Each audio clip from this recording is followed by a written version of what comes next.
You get measured as an advisor on what happens when the bleep hits the fan.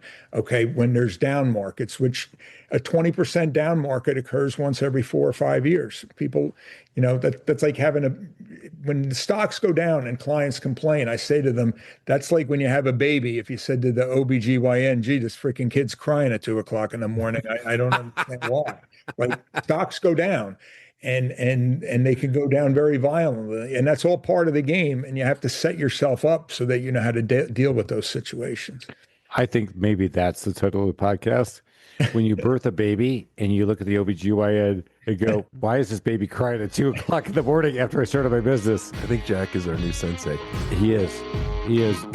Welcome to the Small Business Safari, where I help guide you to avoid those traps, pitfalls, and dangers that lurk when navigating the wild world of small business ownership. I'll share those gold nuggets of information and invite guests to help accelerate your ascent to that mountaintop of success. It's a jungle out there, and I want to help you traverse through the levels of owning your own business that can get you bogged down and distract you from hitting your own personal and professional goals. So strap in, adventure team, and let's take a ride through the safari and get you to the mountaintop.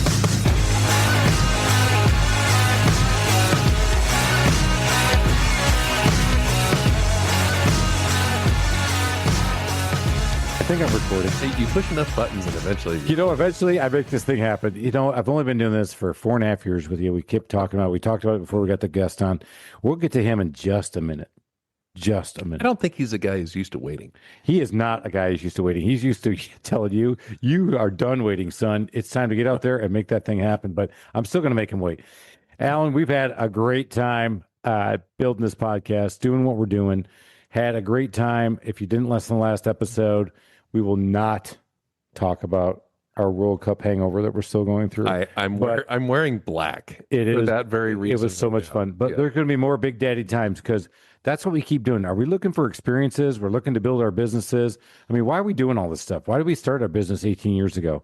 And that was to just get absolutely flipping rich. Oops. How'd you do? Well, so I'm here with you, Alan, and we're building this podcast because what we're trying to do is help everybody. Wait a minute. Are you saying if you were rich, we wouldn't be friends? Is that what I just heard? No, actually, you would be there, but we'd be doing this from our yacht. I'd be saying, can I bring another another drink, Mr. Lalamia? That'd be better. Alan, chop, Alan, son, we got to move. We have a great thing. One of the things we've talked about is why did I do what I did? And one of the things I said was, when I started at 37 to start my own business was that at 60 years old, I didn't want to know. I wonder if I had it. But one of the things I did know is that I did not want to basically take on my entire world and everything I had built until then. And that was all from the banking background that I had. Being in banking was making sure I took care of my money. So we lived below our means before we started. We did our things that we were supposed to be doing. We did all that stuff that's just not sexy. You know what? I bought a Mercedes. Okay, my wife had a BMW. Okay, I live in a golf course community. Okay, I had a second house. But to forget all that stuff. I lived below my means, people. All right, forget that. I did. I stuck it away, so I knew that if I took the chance and things went completely awry, it would do it. But one of the things my dad told me at 24 years old, my first job after I got my master's in mechanical engineering, and came out making a whopping $38,000 a year with a master's in mechanical engineering, Alan. Get it up for me. Ton in it. Woo! Killing it. My dad says, well, what do they allow you to max your 401k at? I said, well, I don't know. He goes, why not?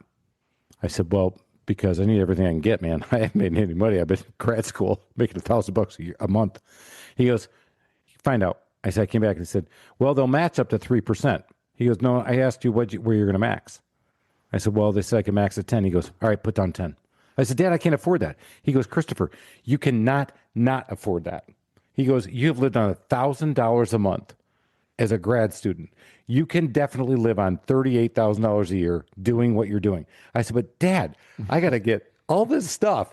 Big Daddy's arrived. He was not having it. And at 24 years old, the nest egg I started is still sitting there waiting for me. So why do we need our guest now?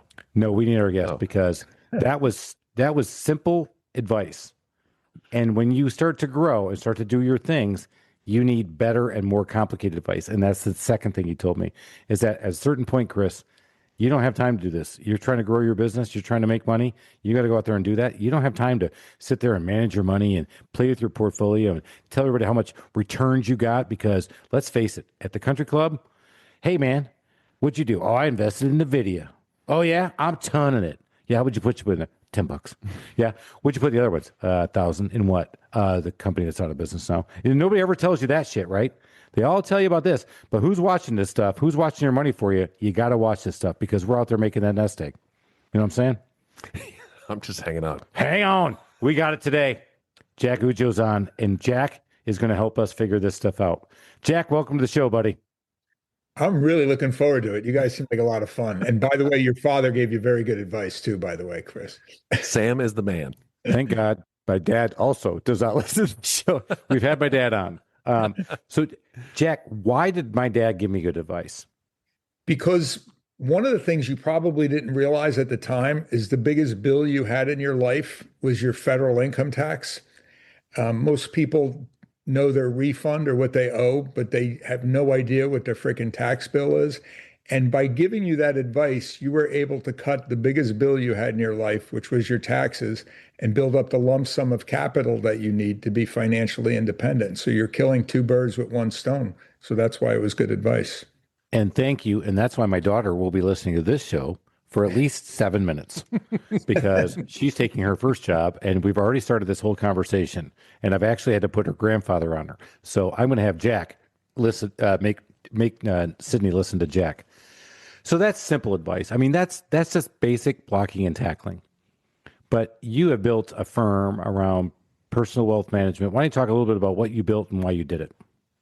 Sure. Well, I did it when I was in baseball in the minor leagues and got released. I needed to come up with a living. And I didn't even know wealth management was a job, to be perfectly frank with you. When I got released, I decided to put all my effort into working and continue in education. So in a 4-year period, I got my CPA, CFP, master's in tax, securities license, and insurance license. And I put myself out there. And I realized that wealth management was a business. I started advising people not only on their taxes, but on their money. And the thing just freaking took off. Like right now, we're at $900 million under management, and that's without acquiring a client, all organic from referrals. And I started my business borrowing on credit cards because I had no money whatsoever. And I made a plan.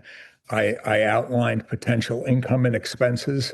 And I figured if I could pick up a couple of clients a month for a couple of years, I'd be off to the races. And that's exactly what happened. Jack's the story we all wanted to be. Jack just said, I put it on credit cards. How old were you at this point? Early 30s. All right, let's back this truck way up then, because he said something that's really cool, and we're about to fanboy on him. Mm-hmm. So you were in the minor leagues playing baseball to your 30s. How fun. Let's go back to that. So when you were 18 years old, you did not want to do this. You were going to be Mickey Mantle.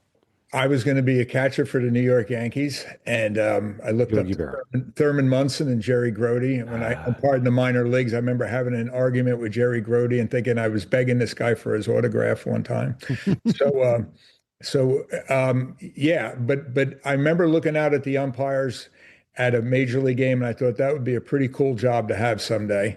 I was looking at the second base umpire who was under no pressure, and I thought it would be a cool job. And I officiated my way through college. I umpired in like people caddy at golf courses. I officiated my way through college at Seton Hall University. And when I got out, I had an accounting degree, and I figured, when I'm my age now, which is 68, I didn't want to have any regrets. So I decided to try out for baseball, figuring they wouldn't take me. You go to umpire school, and they take about 15 people into the minor leagues out of 350 people. And I'm like, well, they're not going to take me. And they did. And I ended up doing a life sentence in the minor leagues at 8 years. 2 in A ball, 2.5 in Double A, 3.5 in Triple A, 6 winter leagues, 1,500 games, twice as many games as Bill Belichick is coaching the NFL. I umpired the minor league. So I was there for a long time. And then I got released after 3 years in AAA, and it was ready, go, start your life over again. All right. So talk about that That's a really interesting. We've never had an umpire on before, Alan, and we love this. And so, what do you mean you got released? So they put a policy in. Back then, there were only 52 major league umpires. Now there's over 100 with vacations and replay and all that other sort of thing. So it was a very narrow funnel. A policy was put in that if you had 3 years in AAA and the major leagues didn't take you, you were let go. And that's what happened with me. There's people that made it to the major leagues that I beat to AA and AAA that got in at a better opportune time than I did. But they didn't want people wasting their lives in the minor leagues. So they were going to make a quick decision, yes or no. And if they said no, they got rid of you and on to the next few people. Larry Vanover comes to mind, Angel Hernandez. I beat those guys to AA and AAA. And yeah. And I know, yeah. Yes. So yes. a big baseball fan. I really enjoy this sport. I think it's a great sport, especially for young people to learn, because it's the one thing that a young man has to actually think before he does something. And I loved coaching it as a kid and loved playing it as well. Why did you get into umpiring? You said you did it to get through school. I get that part, but I've heard other people's stories. Why did you do it? So initially, when I was growing up, I was a catcher. Okay. I was an all conference catcher, and our team won the state championship in our high school. Two players, John Muller and Jim Deloy, were drafted into professional baseball. They didn't get to the big leagues. My next door neighbor growing up was a guy named Ed Sanicky, and he played for the Philadelphia Phillies, but he umpired as a hobby.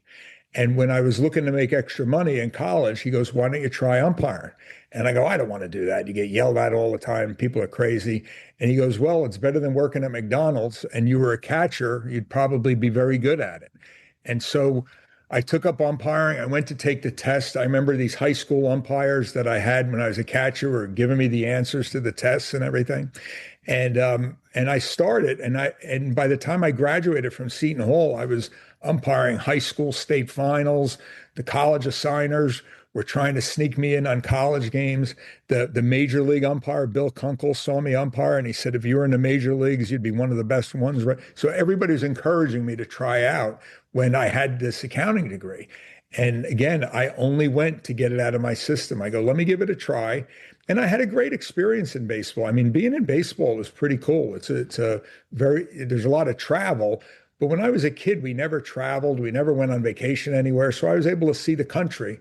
So I had even though I was sorry at the time I didn't get to the big leagues, I had a very positive experience. It was a lot of fun, and I grew a lot from it. And you say, I saw in your bio that a lot of what you learned being an umpire, you brought to business. Can you talk about that a little bit? Sure. Well, you're learning, for one thing, how to do the right thing in the face of adversity. I mean, I balked in the winning run with 30,000 people in the stands. Okay. Oh, Not Lord. most financial advisors haven't done that. So just doing the right thing, standing up to people when they're on their worst behavior, handling situations, dealing with teamwork, facing setbacks and how to get over it. I mean, you miss a pitch in the fifth inning of a game, you better get over it real fast or the whole game's going to be ruined. So things like being part of a team, all those things were things that I learned at baseball. You brought something up I was waiting to ask. So you've missed a call. You were behind the plate because you guys rotate around. You've missed a call. You knew you missed it. Yeah. The catcher knew you missed it. The batter knew you missed it. The fans knew you missed it. You have to reset. And you know it's only up to you to reset. How did you do that? I had a process, which I would talk about in business. I had a process for calling balls. I haven't umpired a game since the mid-2000s.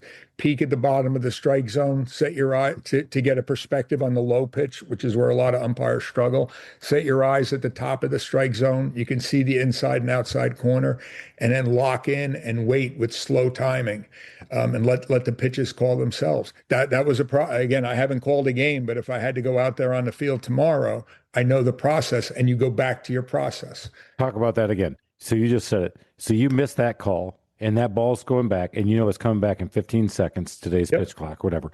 You have to reset. I talk about this with my sales guys all the time. You got to set the mechanism, right? You got to clear the head trash. You got to get in there. You may not have won the last one, but you got to win this next one. And it's so hard. And that's the difference between amateurs and professionals in any sport, in any business, is being able to do that, right? You have to be able to move on. You need to get over that last pitch. You're as an umpire, you talk to anybody that umpires a 9 inning game, you're mentally exhausted when the game ends because it requires so much concentration. And one thing umpires learn is going from 7 innings to 9 innings. I used to say to myself when I got to the seventh inning, I'm like, all right, the game starts now. Not that I'm tired and I have 3 more innings to go. The game starts now in the seventh inning, and we need to finish strong here. And you're constantly talking to yourself the whole game and I've coached baseball, I've played baseball, I've caught baseball. Speaking to me about baseball, you can see things from so many perspectives. But being a home plate umpire in a game requires enormous amounts of concentration and focus that people wouldn't even realize. Didn't realize it until you said it. You're right. And so it's exhausting. Every pitch, set low, set high, and then check the corners. Every pitch. Yep, every single pitch. And by the way, the big difference between being a catcher and being an umpire is something nobody thinks about, is that you have no idea what pitch is coming. True. Okay? You ever watch a baseball game and see the catcher get crossed up? He's moving his glove all over. Every pitch in the whole game is like that for the umpire. The whole game is like that. And, I've said, imagine being a catcher and you don't know what pitch is coming. How would the catcher look like? That's how the umpire feels. And that's why you got to really lock in and keep your head still. And the guys on TV make it look very easy. And among umpires privately, you'd say, if I just had a chair and a beer in my hand, I'd never miss a pitch. Right. So easy on TV. You're right. I think what a mental fortitude you guys have, and that's I think the thing that a lot of people miss, in that, first of all, as a guy I've reffed a lot of basketball games when I was a kid, and I played every sport I could get my hands on. Went to college to play football, but through college I coached, I reffed basketball. Why did I do it? Well, because I could stay in the game. It was still fun. Did I hear the parents chirping? I did, but you could put it away. But I think what you're talking about, it really sets you up for a business, because I use a lot of that, because I eliminate that noise. I can clear the head trash. I can clear the back. Sometimes though, I can't. What do you do when you can't? You have to know when lines are being crossed. And as an umpire, I took the position. I never threw somebody out of a game. They threw themselves out of a game. And so learning how to deal with people when they're upset that the stock market went down. They're upset because they owe money with their tax return.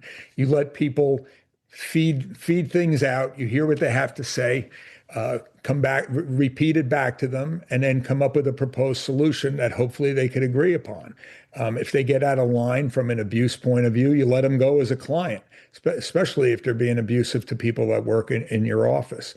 But you learn as an umpire that when managers are yelling at you, they're doing it to show their players that they have their back and that they love them. It's not personal. Okay. When the thing that really bothers me in today's game is really at the amateur level, where parents and grandparents are abusing sports officials to the point of it's physical abuse, and they're doing it to show their kids that they love them. But meanwhile, you got a 16-year-old kid calling balls and strikes or reffing a basketball game that doesn't know how to handle that.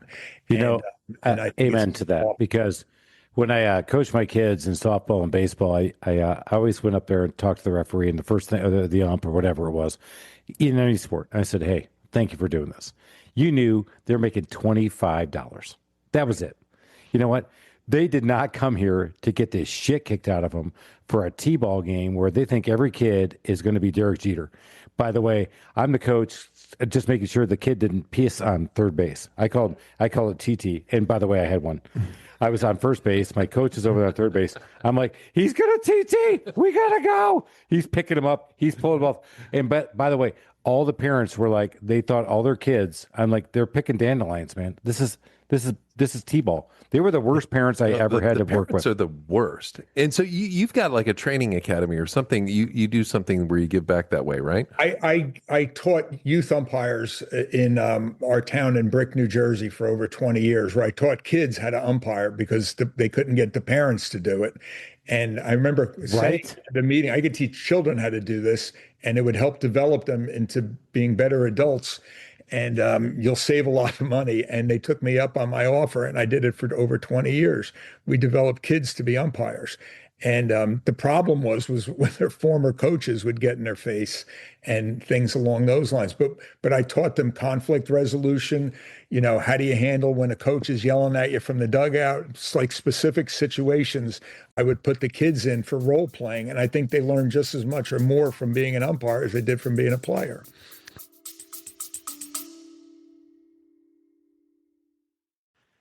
Hiring the right people shouldn't feel overwhelming. At Smart Hire Solutions LLC, they take a smarter, more human approach to hiring. Smart Hire Solutions helps you get the right candidates, carefully vets, presents only the best fits for sales roles, lead technicians, key team members, in-home services, construction, and many more.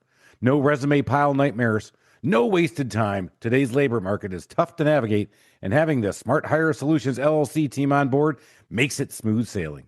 Founder Tina McKenna brings decades of real-world experience, not only in recruiting, but in marketing. She runs this thing like a business that's involved with you. Check out their fresh approach at yoursmarthire.com. That's yoursmarthire.com. Or connect with Tina McKenna on LinkedIn. That's Tina McKenna with Smart Hire Solutions, LLC, yoursmarthire.com. And so how does this translate to business? Why did I go off on that tangent? Because before this, I was in the corporate world. I used to call myself Mr. Third Inning. I had a daughter who played softball. I had a son who played baseball. They played basketball. They were in tennis. And I would see like maybe half of it. And so I started my business. Why did I start my business? I was trying to make a lot of money. Well, it turned out that I became their coach. I had the flexibility with what I was doing. But let's translate this back to business. So Jack, you're 30 years old and you're saying, hey, Chris, I want to manage your money. I'm like, hey, Jack, how about you grow up like 55 years and then we'll talk to you later? Because who wants to use a young kid? And so you had to use this. So tell us how you built that business in the beginning. Sure. Well, Mike Krzyzewski, the coach, said if you want to be successful, the first thing you have to do is deserve success. So I put those letters next to my name before I asked anybody for money: CPA, CFP, Masters in Taxation. So I had knowledge. I was developing knowledge. And when I started meeting with wealthy people, I realized I was recognizing a lot of issues that your typical stockbroker or accountant couldn't recognize. And because I had the baseball background, I was able to speak to people and give them a lot of respect. An umpire is in the business of getting respect, and you only get it by giving respect. So I was able to get on the same page with wealthy people, and they became raving fans for the business and brought me all the new customers that I really needed. So I didn't ask for anybody's business until I felt like I had some knowledge. As I was, part of getting over the release when I was going through school and I started, I passed all 4 parts of the CPA exam the first time I sat for it, and I was in baseball 8 years. Like, not many people do that. And I was getting a high every time I was getting more knowledge. And I just started recognize, like you asked the question about the 401k plan, that is on file after 30 years, the answer to that question. So you start recognizing issues. And when you're dealing with wealthy people, you're going to make a lot more money because they have more money to invest with you. And I think they just got very comfortable with me being honest with them. Like I wasn't going to suck up to them. If they're about to do something stupid, I'm like, that's freaking stupid. You can't be doing shit like that. So, and that is Alan's favorite New Jersey, New York people. He goes, go ahead, Alan. What are those people? Because I'm from the Midwest. No, they're just so direct. But what I found about people, and coming from the West Coast, it was sort of off-putting because, I just wasn't used to that kind of candor. But what I found about people from New York and New Jersey is they're crusty on the outside, but they're gooey in the middle. And once you crack through that exterior, then if you're good with them, you're good with all their friends, and they're just the warmest people I've ever met. But they're genuine, they're authentic. You know exactly where you stand. And people want you to be authentic when they're managing their money. I mean, you got to be honest with people. I mean, I considered it part of my job to prevent people from hurting themselves. because I'd say to them, if you undertake this course of action, you're going to end up blaming me down the road for not trying to get you to stop it. That's why I'm getting in your face right now. And I think people, I was trying to get their respect, right? Not necessarily get them to like me, but they had to like me, but also respect me. And again, I've had clients for, 35 years now. Or over 30 to 35 years that have been with me for a long time. Now they're adult children, so it's been a pretty cool ride, especially seeing that they've been able to retire. Their kids have no student loan debt. Their mortgages are paid off. Things along those lines. That's what we're looking for. Right. We talk about that. That's hallelujah. That's the end. When you talk about this, when you start a business, when I did it at 37, it was all about me going out there trying to start something. We'll see what happens when I'm 60, so I haven't got there yet. God willing, I'll make it. We'll see how this goes. But Jack, you started that. You talked about being authentic. You started out beginning. You had to know it. You had to train it. You had to lean on your strengths. You've grown a business now. Now you have people managing the money for you. Talk about how you scaled and some of the strengths or some of the struggles you went through. Well, at the beginning, I made the mistake that I think most small business owners make, and that's trying to do too much of the work yourself. I was that accountant there on Saturdays and Sundays, and I read a book that I'd recommend besides my own book called The E-Myth by Michael Gerber, Why Small Businesses Fail. And I learned to work on my business rather than in my business. The same mistake the McDonald's brothers made back when they thought they were the only ones capable of making freaking hamburgers. So I remember I hired two people, Anna Michael to be a CPA and Loretta Sohan, who I called our director of first impressions. And I took a big cutback in my own pay. It was a huge risk hiring an accountant and a person at the front desk. And I realized very quickly that was a very, very smart move because Anna was able to do all these tax returns. I was able to go out and try and generate more business. Loretta got on the phone, calling, senior citizens and working on marketing plans. And we just took off. And both of those women worked with me for 30 years. They ended up working their whole careers with me. They retired before I did. And so hiring the right people that were different than you, that like to do things that you didn't like to do, was probably the best decision I made right at the giddy up. Why do you think, and put the whole thing aside, why do you think they stayed with you for 30 years? Because I learned in baseball how not to treat people. When you're a minor how not league to treat umpire, people. How not to treat people. My last year in baseball, I umpired 144 game season, spring training, playoffs, finals. There were 8 teams in our league. 2 of the teams drew over 1 million fans, Buffalo and Louisville. My W-2 is $8,500. That's do all the inflation adjustments you want. That's the money I made. We went for a mortgage. The mortgage broker said to my wife, Eileen, I just need the rest of Jack's income. When he looked. Yeah. So I learned treat people well and they'll take care of my clients and employees. And that I learned in baseball too. It's so, and I'm not going to be able to articulate this well, so it's just terrible for podcasting. But I'm sensing a pattern with Jack that I just think is so fascinating. It's just slightly aside. Like he set the parameters for the pitch and let the pitch come in. He let the people who were being asses get themselves kicked out, and then he learned how to not treat people. I mean, you see that pattern? I do. It's really interesting. You did not articulate it well, but thank you to the Small Business Safari because that I can't do it any better. Honestly, I'm right with Alan. There's something intangible about Jack. It's authentic. I think that's the word I'm thinking about. But he sees the world slightly differently, and he allows it to happen, and he just manages it or something. I don't get it. Alan, would you call balls and strikes when you're 30 years old for $8,500 a year? No, no fucking way. No, let me say that again. No way. Nobody wants to be a referee at any sport right now because people are just so awful. They are so awful now.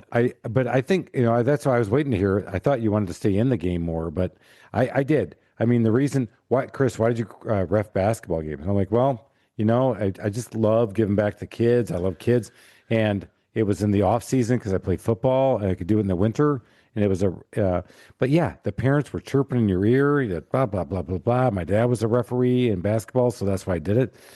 And you're like, man, I played basketball, the whole thing. You're like, but yeah, you look back on it, you're like, no, why did I do that? I could have went back in the machine shop and made parts and nobody would have been yelling at me. Because that's what I did as a kid growing up. You don't have parents yelling at you when you're Yeah, I had making nobody. parts. Nobody was yelling at me about making parts. But these guys are all like, little Johnny's the best ever. I can't believe you called a foul on him. I'm like, oh, are you kidding me? When you talk about Anna and Laura, and again, there's 15 people now, but I never used the phrase they worked for me. I've never said that before in my life. They worked with me. And I always said, I'm the conduit for paying you. The clients pay us, I pay you. They developed back in the day our benefits policies, paid time off policies. I'm probably one of the few employers out there that pays 100% health insurance for our employees that pay nothing. So, at least 4% goes into their pension plan, and then a discretionary contribution is made on top of that. So I really believe in taking care of your employees, because they will take care of your clients. You just got to have the right people in there, and they won't leave you. They won't leave. All right, so let's talk about, you started this business. Let's talk about a struggle you had. You started out, you got into it. I don't think Jack's ever struggled. I don't think so. You know what? Honestly, he has a little, he's authentic. I think we need to read his book and come back. We'll come back. Yeah. I still think, though, he had a little tweak about getting released. I'm still pissed about that. In fact, I'm pissed for him. Don't worry, Jack, I have way more rage than you ever possibly could have. For all of us. This Italian guy has a lot of it. Don't worry about it. So let's talk about the business. Let's talk about a time where you're like, oh my God, it's not going what I thought. I mean, you went through a couple cycles. So I think he did. I think he did. It's gonna be Let's find out. It's gonna be dead air. All right. It's So not Jack what never you struggled, because Chris has fucking struggled, bro. 18 years, dude. This guy has struggled, but maybe there's for other reasons.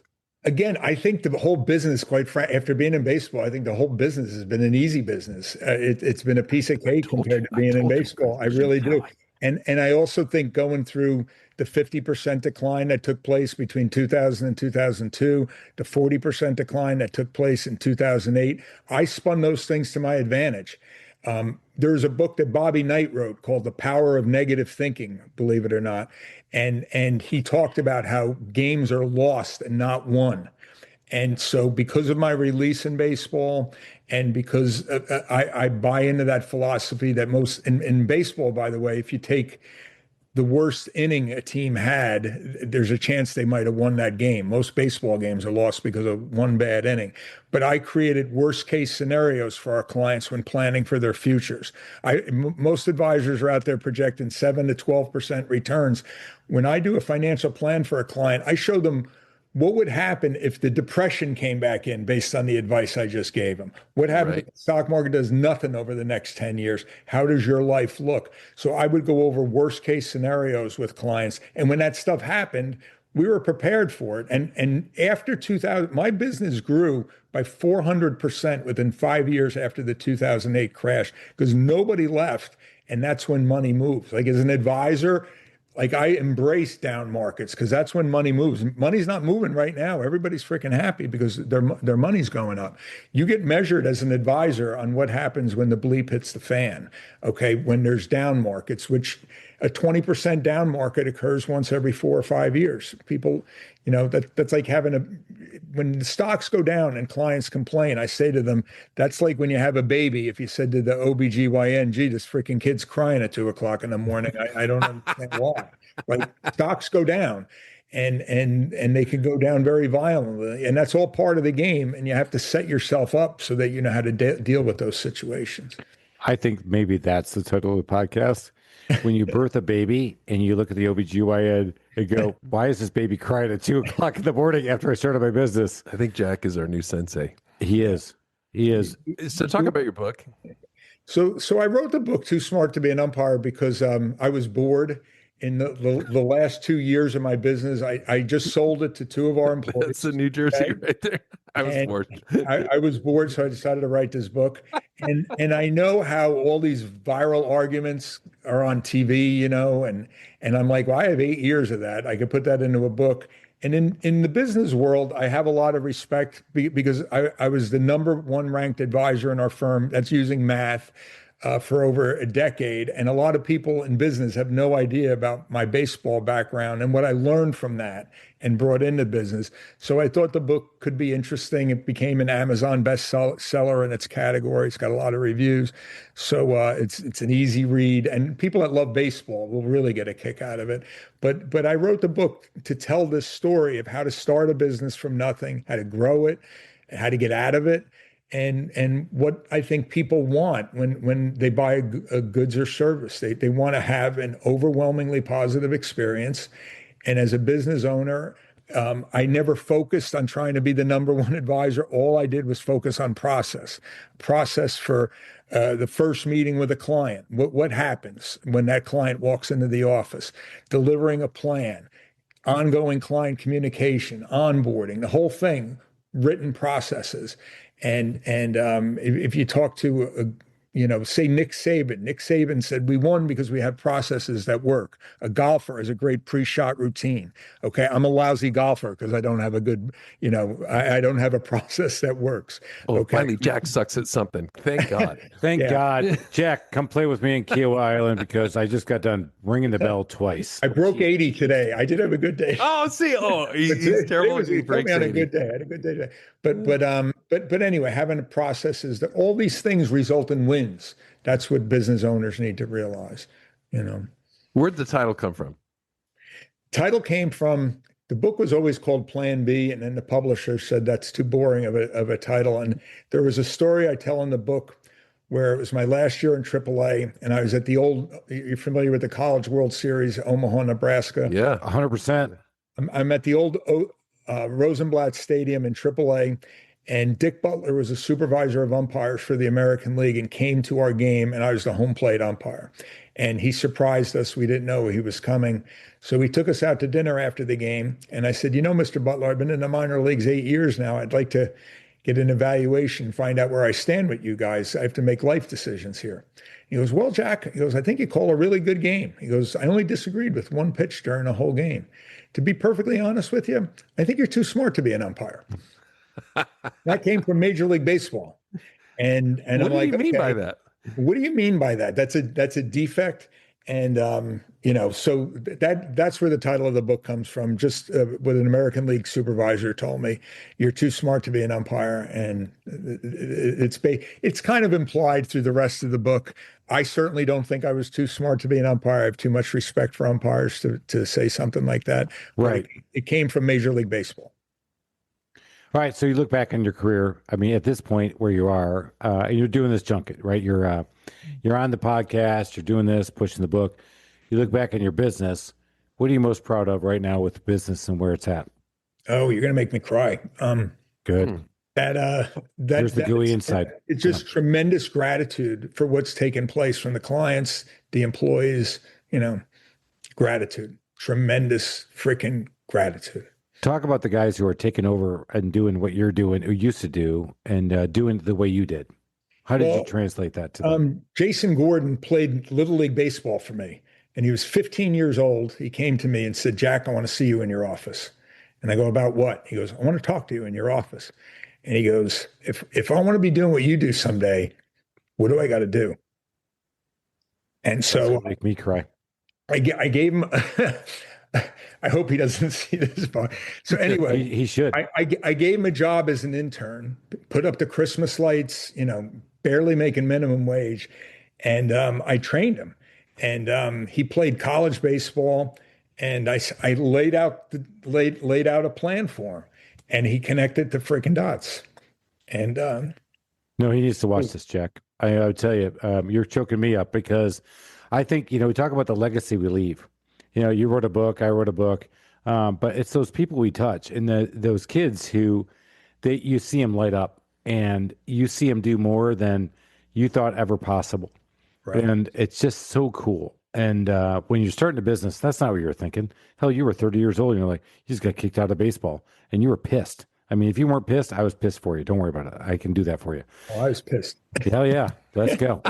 And, you know what? I'm going to go out and prove those guys that I can be the best, this, whatever it is. And I started my business and here you are. And look what you just did. And I think that's the thing that a lot of people don't get. It's hard to do it in the beginning. Was that your why then? Did you do the Simon Sinek thing? No. Is it now? Yeah. I mean, to get choked up on a podcast talking about a guy that you touched and look at his life and what he's doing. You're not responsible for just 15 people. You're responsible for 15 families.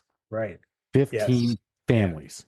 And that's so important. If that's never on your back, that's been always on my back. I have 37 families right now that I'm trying to, it's on my back. And I don't think about that every day. That's what I don't think a lot of people that don't own a business understand. You feel responsible for those families, all of them.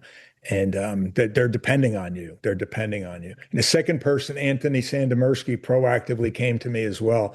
And I trained these guys, Jason for 20 years, Anthony for about 10. And I just knew they were ready. And they're both like 37 years of age right now, approximately. And they've been running the business and they're just killing it. They're just doing an awesome job. I don't think the clients miss me anymore. but they still call it Oujo Wealth Strategies. I'm happy with that they kept the name, but I'm just so proud of them. What did you look for when you were bringing people onto this team? Good question. Thank you. I can tell in my business if people ask questions. I want to see enthusiasm, that they don't have a job, that they have a career. And I can tell pretty early on. I said, I want you to be curious. I go, we're a small business here. Everything's up for grabs. You're trying to get to this place you never quite get to. You know, the old Vince Lombardi line, in trying to achieve perfection, we achieve excellence. So I said, be curious, ask questions. Why is that? And I go, if you want to get really good, try to look up the answer on your own before you come to me with the question, and you'll learn something as you're looking something up. But I look for team players and people that question me, that question why we do things. And Anthony and Jason question things, and that's why they own the business right now. And, you know, I have a suggestion. Why don't we try this? Well, that won't work because of this. But, you know, but a lot of the suggestions that they came up with, we implemented, and it made us all better. It made everybody better. The minute somebody is a yes man or yes woman, they're gone. I hate that. I mean, like, and he just gave the Umpire thumbs out. He's out of here. I love that because I do the same thing. I mean, guys, I'm not the smartest guy in the room, right? You got to help me. And if you don't question me, I'll tell you when I think you're wrong, but don't be afraid to ask me. Most people in leadership positions or management, they can't handle that though. Oh God. In fact, if you that goes back to the umpire training. I mean, he's used to being questioned all the time. Every question all the time. So he just gave the thumbs out. You're out of here. I love it. If you hired a business consultant to look at your business, the first thing that they're going to do is they're going to come in and they're going to interview all the employees. And if you don't have good communication with them, those employees are going to tell the consultant, I'll tell you what's wrong with this freaking place, blah, blah, blah, blah, blah. Okay. And if you have that line of communication with them, you can solve a lot of problems before they even start. Yeah. So Jack, you're here on the junket. We're talking about the book a little bit. What are you looking for the next 10 years? Because I know you got 10 more and you're not retiring. Don't give me that bullshit. Yeah. I'm keeping that. I'm doing the advice I gave to my clients that retire. Take a year and try to figure things out. Don't rush into anything too soon. Right now, I'm working with somebody that thinks I can do speaking engagements. So I'm looking at that. I'm doing all these podcasts. I'm playing pickleball and golf. And I have 3 children, and each of my 3 children, I've had a child within the past 10 months. So I've gone. So you're grandpa. Right. So I've gone from 0 to 3 grandchildren. Well, one works for the U.S. government in China, but she's coming back. She's the Department of Energy's attaché at the U.S. Embassy in China. She's coming back next year. So I'll get to see Benjamin. And then my granddaughter Colette is in Redondo Beach, California. I'm seeing her next weekend. She turns 1. My son's a captain for Alaska Airlines. And then the little one is close. When I'm done with this podcast, I'm going to see my grandson, Dominic, who's about 10 minutes away from here. So they'll come out. You didn't see it on his bio. His son who's the pilot, was it like at 21? He was flying the commercial? Yeah. American Airlines offered him a job at 20. And he had to wait till he was 21. Now you got to be 23. He went in. He's 6'6", a horrible basketball player, by the way. He was just a horrible basketball player. I don't know. You know what? Spoken like a true father, right? Thank you, Jack. And my daughter will never make it to this part, but I love this about you because we give our kids the right due, but not all the due, right? You know what I'm saying? Huh? Because your dad, you know that. All right, keep going. But American Airlines hired him, and they said we need 10 years worth of work history, and he goes, I was 11. I was 11. I was 11 years old